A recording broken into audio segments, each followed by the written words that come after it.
ETF index mutual funds నేర్చుకుని stock మార్కెట్లో రాణించాలనుకుంటున్నారా? వెంటనే ఈ నెంబర్కి కాల్ చేయండి. నమస్కారం. కార్తీక పురాణం 3వ రోజు పారాయణలోకి వచ్చాం. వశిష్ఠ మహర్షి జనక రాజర్షికి ఏం చెప్తున్నారో చూద్దాం. కార్తీక మాసంలో స్నానము, దానము, జపము మొదలైన పుణ్యాల్లో ఏదైనా స్వల్పంగా కొద్దిగా నామమాత్రంగా చేసినా కూడా ఆ స్వల్పమైనదే అనంత ఫలప్రదం అవుతుంది. స్త్రీలు కానీ పురుషులు కానీ అస్థిరమైన శరీరాన్ని నమ్ముకొని శరీర కష్టానికి భయపడి కార్తీక వ్రతాన్ని చేయని ఎడల, అంటే ఒకవేళ ఇది కష్టము, పొద్దున్నే ఎవరు లేస్తారు, స్నానం ఎవరు చేస్తారు, ఈ పనులు ముందు చేసేస్తే, అంటే స్నానం ముందు చేసేస్తే చాలా పనులు అవ్వవు, ఇలాంటి శంకలు ఎక్కువగా ఉంటాయి. ఇల్లు ఉడవాలి, వాకిలు ఉడవాలి, వాకిట్లో ముగ్గేయాలి, కళ్ళాపు జల్లాలి, ఇవన్నీ బోల్డ్ వ్యవహారాలు ఉంటాయి. ఇవన్నీ తెముల్చుకున్నాక మనం చేసేసరికి ఏమవుతుంది, ఎండెక్కిపోతుంది. స్నానమే ముందు చేయాలి, తర్వాత మిగిలిన వ్యవహారాలు చేసుకుని ఒకవేళ ఏదైనా ఇబ్బందిగా ఉంటే మళ్ళీ స్నానం చెయ్యొచ్చు. కానీ ఇప్పుడు మనం ఏం చేస్తాము, శరీర కష్టం ఒకటి, ఈ పొద్దున్నే చలికాలం కదా, చలి వచ్చేస్తుంది కార్తీకం వచ్చేసరికి, ఈ ఊహ చేస్తాం. ఆ ఊహే తప్పని చెప్తున్నారు. ఊహ చెయ్యొద్దు, ప్రయత్నం చెయ్యండి, కొంచెమైనా సఫలం అవుతుంది. ఆ సఫలమైన కాస్త ప్రయత్నమైనా అనంతమైన పుణ్యాన్ని ఇస్తుందని చెప్తున్నారు. ఒకవేళ ఇలా శరీర కష్టానికి భయపడి కార్తీక వ్రతాన్ని చేయకపోతే 100 మారులు కుక్కగా జన్మించవలసి వస్తుందట. తర్వాత కార్తీక పౌర్ణమి రోజున స్నానము, దానము, ఉపవాసము వంటివేవీ చేయని మనుష్యుడు 1,000,000 మారులు చండాలుడై జన్మించును. అట్లు చండాలుడై పుట్టి చివరికి బ్రహ్మరాక్షసుడై ఉండును. ఈ విషయం మీద ఒక పూర్వగాథ ఒకటి ఉన్నదట. ఇంతకుముందు జరిగిన కథ చెప్తున్నారు. ఈ ఇతిహాసము తత్వనిష్ఠుడనే ఒక బ్రాహ్మణాయనికి చెందింది. ఆయన ఏంటి, ఆంధ్రదేశంలో తత్వనిష్ఠుడనే పేరున్నటువంటి బ్రాహ్మణుడు ఉండేవాడట. ఆయన సమస్త శాస్త్రాలు చదివినవాడు, అబద్ధం అస్సలు ఆడేవాడు కాదు. ఇంద్రియాలని జయించి ఉన్నాడు. అంటే చలి, ఆకలి ధోరణి లేదనమాట ఆయనకి. సమస్త ప్రాణులందు దయగలిగిన వాడు. దాంతోపాటుగా ఆయనకి తీర్థయాత్రలు అంటే చాలా ఆసక్తి అట. అయితే ఈ బ్రాహ్మణుడు ఒకసారి తీర్థయాత్రకు వెళ్తూ గోదావరి తీరంలో ఆకాశాన్ని అంటినట్టుగా ఉన్నటువంటి ఒక మర్రి చెట్టు మీదున్న 3 బ్రహ్మరాక్షసుల్ని చూశాడట. ఈ బ్రహ్మరాక్షసులకి తల వెంట్రుకలు పైకి నిక్కపొడుచుకుని ఉన్నాయి, నోరు వికటంగా ఉంది, శరీరం నల్లగా ఉంది, ఉదరము కృషించిపోయి ఉంది, నేత్రాలు, గడ్డము, ముఖము ఎర్రగా ఉన్నాయట, దంతాలు పొడుగ్గా ఉన్నాయి, చేతుల్లో కత్తులున్నాయి, కపాలము పైన ఉండి వీటికి సర్వజంతువుల్ని కపాలాలు పైన ఉండి, అంటే ఈ నెత్తి మీద పెట్టుకున్నటువంటి కిరీటాలలో కపాలాలు ఉన్నాయట వాళ్ళకి. సర్వజంతువుల్ని భయపెట్టేలాంటి విపరీతమైన ఒక స్వరూపాన్ని కలిగి ఉన్నారు వాళ్ళు. ఈ రాక్షసుల భయం చేత ఈ వటవృక్షానికి, అంటే ఈ మర్రి చెట్టుకి 6 క్రోశాల దూరం లోపల మనుషులు కానీ మృగాలు కానీ కనీసం పక్షులు కూడా సంచరించట్లేదు. ఈ వటవృక్ష సమీపంలో నిత్యము పర్వత సమాన శరీరులు, భయంకరంగా ఉన్నటువంటి శబ్దాలతోటి వీళ్ళిద్దరూ, పశువులు, మృగాలు, పక్షులు అన్నీ కూడా తమలో తను ప్రాణాలకి భయపడేలాంటి విపరీతమైన శబ్దాలు చేసేవాళ్ళు. వాళ్ళ అరుపులు, గాండ్రింపులు, ఘూర్నింపులు, జంతువులు కూడా దగ్గరకు వచ్చేవి కాదు. ఆ దారిన పైన ఆకాశంలో ఎగరటానికి కూడా పక్షులు భయపడేలాంటి ఒక వాతావరణాన్ని, ఒక భయానకమైన పరిస్థితిని అక్కడ కలిగించి ఉంచారు. అయితే ఈయన కొంచెం చీకటి మాటను వెళ్ళి, ఇది ఇక్కడ ఏదో చెట్టు ఉందని, ఇక దీని మీద ఎవరైనా ఉన్నారని అలాంటి ఆలోచన ఆయనకేం లేదు. ఆయన దారిన ఆయన వెళ్తున్నాడు. అయితే ఈయన దైవవశం చేత ఆ దారిన వెళ్తూ ఈ మర్రి చెట్టు మీద ఉన్న 3 చూశాడట. ఈ తత్వనిష్ఠుడైనటువంటి బ్రాహ్మణుడు, ఆయన పేరు అదే, ఆయన గుణం కూడా అలాంటిది అనమాట. వాళ్ళని చూసి భయపడి లోపల హృదయం చెలించిపోయి లోపల శోకం కలిగింది. అయ్యో, ఇలాంటి వాళ్ళ దర్శనం అయింది ఏమిటా అని చికాకు పడుతూ శ్రీహరి పాదార విందాలని స్మరిస్తూ, దేవదేవేశ నన్ను రక్షించు, లోకేశ నన్ను కాపాడు, నారాయణ నన్ను పాలించు, అవ్యయ నా మొర ఆలకించు, సర్వభయాల్ని నశింపచేయగలిగినటువంటి దేవాధిదేవ నా భయాన్ని తీసేయి, నువ్వే తప్పిస్తే నాకు ఇంకో దిక్కులేదు, నన్ను కాపాడు అని గజేంద్రులాగా హరిని గురించి మొరపెట్టుకొనుచు రకరకాల స్తోత్రాలు చదువుతూ గబగబా వెళ్తున్నాడు. మరి పరుగు కాదు, పరుగుకి కూడా పరిగెత్తడానికి కూడా ఆయన శరీరం సహకరించట్లేదు. కానీ గజగజలాడుతూ వణుకుతున్న వాడి పరుగు ఎలా ఉంటుంది అట్లా తప్పటడుగులు తొట్టుపడుతూ ముందుకి వెనక్కి అవుతూ దబదబా నడుస్తుంటే ఈ దూరం నుంచి చూసినటువంటి రాక్షసులు, బ్రహ్మరాక్షసులు, మానవుడెవడో వస్తున్నాడు, వీడిని భక్షిద్దామని ఆయన వెనకాల పడ్డాడు. పడేసరికల్లా ఈ ముందంతా వాళ్ళకి మనిషిగా తెలిసాడు, కానీ ఆయన బ్రాహ్మణుడని అంటే వేషభూషాలు తెలుస్తూ ఉంటాయి కదా. రెండోది ఆయన ఏవో స్తోత్రాలు చదువుతున్నాడు, అవి ముందు వినపడలా వాళ్ళకి.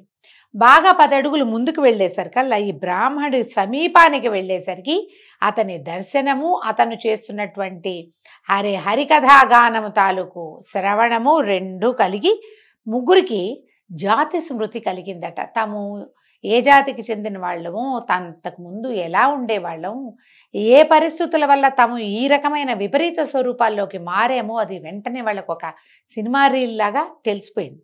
తెలియంగానే ఏం చేశారట, వెనక నుంచి పరిగెత్తుకొస్తున్న వాళ్ళు, వెనక నుంచి అంటే ఆయన ముందు నుంచి వస్తున్నారు కదా, వెళ్ళి ఏం చేశారంటే ఆయన కాళ్ళ మీద పడిపోయారు. ఆయనకి ఎలాలో తెలియటం లేదు, చెట్టు మీదగానే ఆయన వస్తున్నాడు, వాళ్ళు ఎదురొచ్చారు. కాళ్ళ మీద పడి అనేక విధాలుగా దండాలు పెట్టి అంజలి దోశలు ఇట్లా ఒగిలి నమస్కారం చేసుకుంటూ ఇలా అడిగారట, బ్రాహ్మణోత్తమ, నీ దర్శనం వల్ల మేము పాపరహితులమయ్యాం. నువ్వు వచ్చుటి చేత మాకు ఉపకారమే జరిగింది. మహాత్ములు జీవించుట జంతువుల ఉపకారం కోసమే కదా నాయన. నువ్వు యాత్ర చేయటం, నీలాంటి మహానుభావుడు లోకయాత్రకి వెళ్ళటం మమ్మల్ని ఉద్ధరించటానికే అని చెప్పి పరిపరి విధాలుగా నమస్కారాలు చేసి ఏమిటేమిటో పొగుడుతూ దండాలు పెట్టారు. బ్రాహ్మణుడు ఎప్పుడైతే నువ్వు మహానుభావుడివి, నువ్వు లోకయాత్ర చేయటం మాకు ఉపయోగం అయింది అని ఒక మృదువైన సంభాషణ, అంటే చాతుర్యభరితమైన సంభాషణను వినేసరికి ఆయనకి భయం పోయింది. రాక్షసులు అంటే ఏదో మూర్ఖంగా గందరగోళంగా ఉండాలి, ఇప్పుడు వీళ్ళు మూర్ఖంగా లేరు. ఆకార వికారాలు అలాగే ఉన్నప్పటికీ మాటలు మాత్రం మర్యాదపూర్వకమైన, కృతజ్ఞతాపూర్వకము, ప్రేమపూర్వకమైన సంభాషణను విని ఆయన కొంచెం భయం తగ్గించుకున్నాడు. కొద్దిగా శాంతచిత్తుడై ఇలా అడిగాడు, బాబు మీరెవరినైనా, ఏ కర్మ చేత ఇలాంటి వికృత దర్శనాలని పొందారు? మీరు లోకనిందితమైన ఏ కర్మని మీరు పూర్వంలో చేశారు? మీకు భయం పోయే కాలం వచ్చింది కనుక భయాన్ని వదిలిపెట్టి సర్వము మీ విషయాలన్నీ నాకు తెలియజేయండి అని అడిగాడు. అప్పుడు రాక్షసులు తాము చేసినటువంటి నింద్య కర్మలను వేరువేరుగా తలుచుకుని పరిపరి విధాలుగా దుఃఖిస్తూ బ్రాహ్మణుడితోటి ఇట్లా చెప్పారు. మొట్టమొదట ఒకటి చెప్తున్నాడట, అయ్యా విను, పూర్వజన్మల్లో ద్రావిడ దేశంలో మందరం అనే ఒక గ్రామానికి చెందిన గ్రామాధికారిని నేను. బ్రాహ్మణులలో పరమనీచుణ్ణి, కఠినంగా మాట్లాడేవాడిని. ఇతరులను వంచే మాటలు మాట్లాడడంలో నా అంత ప్రావీణ్యం నా కాలంలో ఎవ్వరికీ లేదు. మా కుటుంబ లాభం కోసం సాటి బ్రాహ్మణుల ధనాన్ని నేను ఎంతో అపహరించాను. బంధువులకి కానీ బ్రాహ్మణులకి కానీ ఏనాడు ఒక్కనాడు కూడా భోజనం పెట్టి ఎరగను.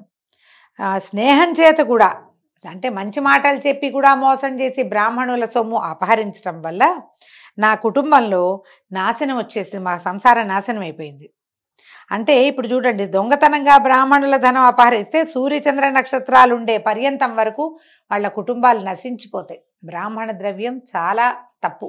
ఇప్పుడు ఈ కాలాన్ని గురించి మాట్లాడాలండి. ఇలాంటప్పుడు పూర్వకాలంలో బ్రాహ్మణులు ఇతర జాతుల చేత పోషింపతగిన వారుగా ఉండేవారు. అలా ఎందుకు జరిగేది? ఈ బ్రాహ్మణులు తమ నిత్య నైమిత్తిక కర్మలు లోకహితం కోరి చేసేవాళ్ళు. వాళ్ళు చేసే పూజ కానీ, యజ్ఞం కానీ, హోమం కానీ అవన్నీ కూడా లోకోపకారం కోసమే, కేవలము లోకానికి ఉపకారం. అందుకని రాజులు ప్రత్యేకంగా బ్రాహ్మణుల్ని పోషించేవారు. మరి వీళ్ళ వల్లే కదా యజ్ఞం జరుగుతుంది, యజ్ఞం వల్లే వర్షం వస్తుంది, యజ్ఞం వల్లే పంటలు పండుతాయి, యజ్ఞం వల్లే ఋతువులు సక్రమంగా నడుస్తాయని ఆ కాలం నమ్మేది అప్పటి పద్ధతులు అవి. అందువల్ల ఈ బ్రాహ్మణుల్ని పోషించడానికి రాజు ప్రముఖంగా పోషకుడు అయినప్పటికీ మిగిలిన అన్ని జాతుల వాళ్ళు బ్రాహ్మణుల్ని విశేషంగా సేవించేవారు. వారి సొమ్ముని ఒక్క నలకంత చీమ తలకాయంత బంగారాన్ని, బ్రాహ్మణ ద్రవ్యాన్ని అపహరించిన ఇక జన్మజన్మల పాటు వాళ్ళ వంశం నిర్వంశమైపోవటమే అలా చెప్పేవాళ్ళు. వీడు ఈ మునసబుగా ఉన్న ఆయన తను స్వతహాగా బ్రాహ్మణుడైనప్పటికీ సాటివారి ద్రవ్యాన్ని నయాన భయాన వంచి మోసపుచ్చి అపహరించడం వల్లే వాళ్ళ వంశం సంసారం నాశనం అయిపోయింది. అయితే ఆయన దాని తర్వాత మృతి చెంది అనేక యమబాధలు పొంది ఆ దోషం చేత భూమి యందు బ్రహ్మరాక్షసుడిగా జన్మించాను అని చెప్పి, నాయన ఓ బ్రాహ్మణోత్తమ, ఈ దోషం నశించే ఉపాయాన్ని విచారించి ఆలోచించి ఏదైనా చెప్పమని ప్రార్థించాడు. రెండో అతను ఏం చెప్తున్నాడు, అయ్యా నేను ఆంధ్రదేశంలో ఉండేవాడిని, నిత్యము అమ్మా నాన్నలతోటి పోట్లాడుతూ వాళ్ళని దూషించేవాళ్ళని, నాకు అది చేయలేదు ఇది చేయలేదు, అంత పెంచలేని వాళ్ళు ఎందుకు అన్నారు, ఇలాంటి మాటలు మాట్లాడతాం. అవన్నీ పచ్చిపాపాలు, చేయకూడదు ఆ మాటలు. అలా మాట్లాడిన వాళ్ళకి ఏం దశ వస్తుందో చెప్తున్నారనమాట. అదే కాకుండా భార్య పిల్లలు మేమేమో షడ్రసోపేతమైన అన్నం తిని మా తల్లిదండ్రులకు మాత్రం చద్దన్నం పెట్టించేవాడిని. బంధువుల్లో కానీ బ్రాహ్మణులకు కానీ ఒక్కనాడైనా అన్నం పెట్టిన వాడిని కాదు. తర్వాత విస్తారంగా ధనార్జన చేశాం, బాగా సంపాదించాను. అయితే క్రమంగా ఏమైంది, ఎప్పటికప్పుడు మా ఇంట్లో ఏదైనా వండుకున్నా కూడా ఆ పూట పెట్టకుండా దాన్ని మర్నాడు పెట్టేవాడిని. అంటే నా బుద్ధి విస్తరించింది. ఏదో ఉన్న చద్దన్నం పెట్టడం కాదు, అన్నాన్ని సర్దిపరిచి అమ్మా నాన్నకి పెట్టాలనే దుర్బుద్ధి పెరిగిపోయింది నాకు. కాబట్టి ఆ తర్వాత నేను చనిపోయిన తర్వాత యమలోకంలో 8 యుగాల వరకు యమబాధల్ని పొంది చివరికి బ్రహ్మరాక్షసుండై భూమి యందు జన్మించాను. ఓ బ్రాహ్మణోత్తమ, ఈ పాపాన్ని తొలగించుకునే ఉపాయాన్ని చెప్పి నన్ను కడతీర్చు తండ్రి, ఈ బ్రహ్మరాక్షస జీవితం మా వల్ల కావటం లేదని దుఃఖపడుతూ ప్రార్థించాడట.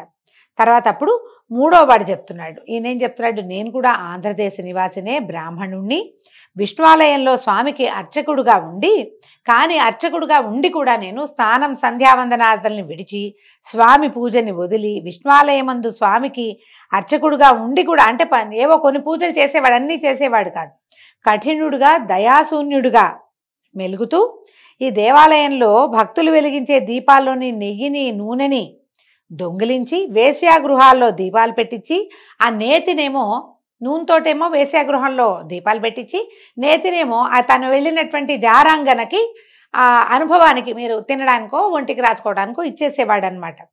తర్వాత దేవతా నివేదితాన్నాన్ని కూడా దొంగిలించి రేపు వండండి అయ్యగారు అని ఏదైనా ప్రసాదానికి వస్తువు తెస్తే అది పట్టుకుపోయేవాడట. ఇంటికి పట్టుకెళ్ళి వేశ్యలకి భుజింపజేసి వారితో కలిసి తిరుగుతూ ఉండేవాడిని.